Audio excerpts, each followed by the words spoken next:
Carlos Castaneda's Journey to Ixtlan, Part 1, Stopping the World, Chapter 1, Reaffirmations from the World Around Us.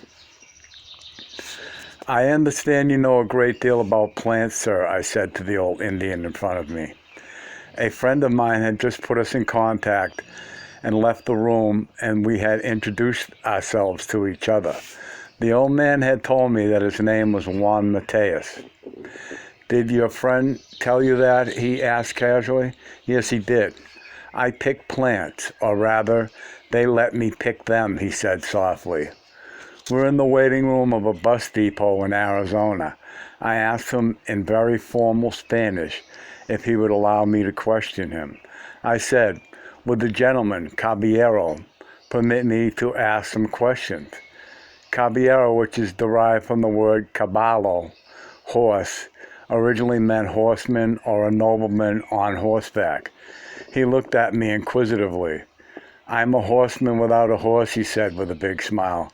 Then he added, 'I've told you that my name is Juan Mateus.' I liked his smile. I thought that obviously he was a man that could appreciate directness, and I decided to boldly tackle him with a request. I told him that I was interested in collecting and studying medicinal plants. I said that my special interest was the use of the hallucinogenic cactus peyote, which I had studied at length at the University of Los Angeles. I thought that my presentation was very serious. I was very contained and sounded perfectly credible to myself. The old man shook his head slowly, and I was encouraged by his silence, added that it would no doubt be profitable for us to get together and talk about peyote. It was at that moment that he lifted his head and looked me squarely in the eyes. It was a formidable look, yet it was not menacing or awesome in any way. It was a look that went through me. I became tongue-tied at once and could not continue with the harangues about myself. That was the end of our meeting. Yet he left on a note of hope. He said that perhaps I could visit him at his house someday. It would be difficult to assess the impact of Don Juan's look if my inventory of experience is not somehow brought to bear on the uniqueness of that event. When I began to study anthropology and thus met Don Juan, I was already an expert in getting around. I had left my home years before, and that meant, in my evaluation, that I was capable of taking care of myself. Whenever I was rebuffed, I could usually cajole my way in or make concessions, argue, get angry, or if nothing succeeded, I would whine or complain. In other words, there was always something I knew I could do under the circumstances. And never in my life had any human being stopped my momentum so swiftly and so definitely as Don Juan did that afternoon. But it was not only a matter of being silenced. There had been times when I had been unable to say a word to my opponent because of some inherent respect I felt for him. Still, my anger or frustration was manifested in my thoughts. Don Juan's look, however, numbed me to the point that I could not think coherently. I became thoroughly intrigued with that stupendous look and decided to search for him. I prepared myself for 6 months after the first meeting, reading up on the uses of peyote among the American Indians, and especially about the peyote cult of the Indians of the Plains. I became acquainted with every work available, and when I felt I was ready, I went back to Arizona. Sunday, December 17th, 1960. I found his house after making long and taxing inquiries among the local Indians. It was early afternoon when I arrived and parked in front of it. I saw him sitting on a wooden milk crate. He seemed to recognize me and greeted me as I got out of my car. We exchanged social courtesies for a while, and then, in plain terms, I confessed that I had been very devious with him the first time we had met.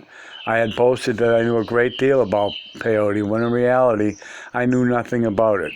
He stared at me. His eyes were very kind. I told him that for 6 months I had been reading to prepare myself for our meeting, and that this time I really knew a great deal more. He laughed. Obviously, there was something in my statement which was funny to him. He was laughing at me, and I felt a bit confused and offended. He apparently noticed my discomfort and assured me that although I had had good intentions, there was really no way to prepare myself for our meeting. I wondered if it would have been proper to ask whether that statement had any hidden meaning, but I did not. Yet he seemed to be attuned to my feelings and proceeded to explain what he had meant. He said that my endeavors reminded him of a story about some people a certain king had persecuted and killed once upon a time. He said that in the story, the persecuted people were indistinguishable from their persecutors, except that they insisted on pronouncing certain words in a peculiar manner proper only to them. That flaw, of course, was the giveaway. The king posted roadblocks at critical points where an official could ask every man passing by to pronounce a key word. Those who could not pronounce it the way the king pronounced it would live. Those who could pronounce it the way the king pronounced it would live.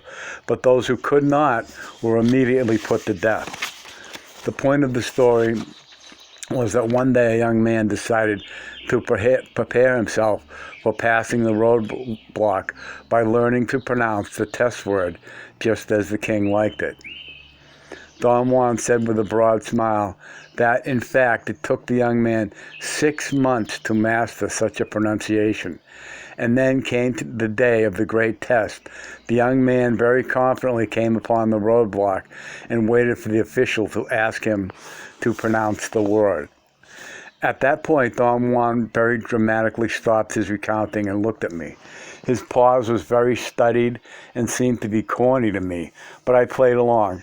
I had heard the theme of the story before. It had to do with the Jews in Germany, and the way one could tell who was a Jew by the way they pronounced certain words. I also knew the punchline. The young man was going to get caught because the official had forgotten the key word and asked him to pronounce another word, which was very similar, but which the young man had not learned to say correctly. Don Juan seemed to be waiting for me to ask what happened, so I did. What happened to him, I asked, trying to sound naive and interested in the story. The young man, who was truly foxy, he said, realized that the official had forgotten the key word, and before the man could say anything else, he confessed that he had prepared himself for 6 months. He made another pause and looked at me with a mischievous glint in his eyes.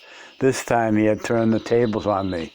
The young man's confession was a new element, and I no longer knew how the story would end. Well, what happened then, I asked, truly interested. The young man was killed instantly, of course, he said, and broke into a roaring laughter. I liked very much the way he had entrapped my interest. Above all, I liked the way he had linked the story to my own case. In fact, he seemed to have constructed it to fit me. He was making fun of me in a very subtle and artistic manner. I laughed with him. Afterwards, I told him that no matter how stupid I sounded, I was really interested in learning something about plants. I like to walk a great deal, he said. I thought he was deliberately changing the topic of conversation to avoid answering me. I did not want to antagonize him with my insistence. He asked me if I wanted to go with him on a short hike in the desert. I eagerly told him that I would love to walk in the desert. This is no picnic, he said, in a tone of warning. I told him that I wanted very seriously to work with him. I said that I needed information, any kind of information, on the uses of medicinal plants, and that I was willing to pay him for his time and effort. You'll be working for me, he said, and I'll pay you wages. How would you pay me? I asked. I detected a note of greed in his voice. Oh, how much would you pay me? He asked. I detected a note of greed in his voice. Whatever you think is appropriate, I said. Pay me for my time, with your time, he said. I thought he was a most peculiar fellow. I told him I did not understand what he meant. He replied that there was nothing to say about plants. Thus, to take my money would be unthinkable to him. He looked at me piercingly. "What are you doing in your pocket?" he asked, frowning. "Are you playing with your wanger?" He was referring to my taking notes in a minute pad inside the enormous pocket of my windbreaker. When I told him what I was doing, he laughed heartily. I said that I did not want to disturb him by writing in front of him. "If you want to write," he said. "You don't disturb me." We hiked in the surrounding desert until it was almost dark. He did not show me any plants, nor did he talk about them at all. We stopped for a moment to rest by some large bushes. "Plants are very peculiar things," he said, without looking at me. "They are alive, and they feel." At that very moment, he made that statement. A strong gust of wind shook the desert chaparral around us. The bushes made a rattling noise. "Do you hear that?" he asked me, putting his right hand to his ear as if he were aiding his hearing. "The leaves and the wind are agreeing with me." I laughed. The friend who had put us in contact had already told me to watch out because the old man was very eccentric. I thought the agreement with the leaves was one of his eccentricities. We walked for a while longer, but he still did not show me any plants, nor did he pick any of them. He simply breezed through the bushes, touching them gently. Then he came to a halt and sat down on a rock and told me to rest and look around. I insisted on talking. Once more, I let him know that I wanted very much to learn about plants, especially peyote. I pleaded with him to become my informant in exchange for some sort of monetary reward. "You don't have to pay me," he said. "You can ask me anything you want. I will tell you what I know, and then I will tell you what to do with it." He asked me if I agreed with that arrangement. I was delighted. Then he added a cryptic statement. "Perhaps there is nothing to learn about plants, because there is nothing to say about them." I did not understand what he had said or what he had meant by it. "What did you say?" I asked. He repeated the statement 3 times, and then the whole area was shaken by the roar of an Air Force jet flying low. There, the world has just agreed with me," he said, putting his left hand to his ear. I found him very amusing. His laughter was contagious. "Are you from Arizona, Don Juan?" I asked, in an effort to keep the conversation centered around his being my informant. He looked at me and nodded affirmatively. His eyes seemed to be tired. I could see the white underneath his pupils. "Were you born in this locality?" He nodded his head again without answering me. It seemed to be an affirmative gesture, but it also seemed to be the nervous head shake of a person who was thinking. "And where are you from yourself?" he asked. "I'm from South America," I said. "That's a big place. Do you come from all of it?"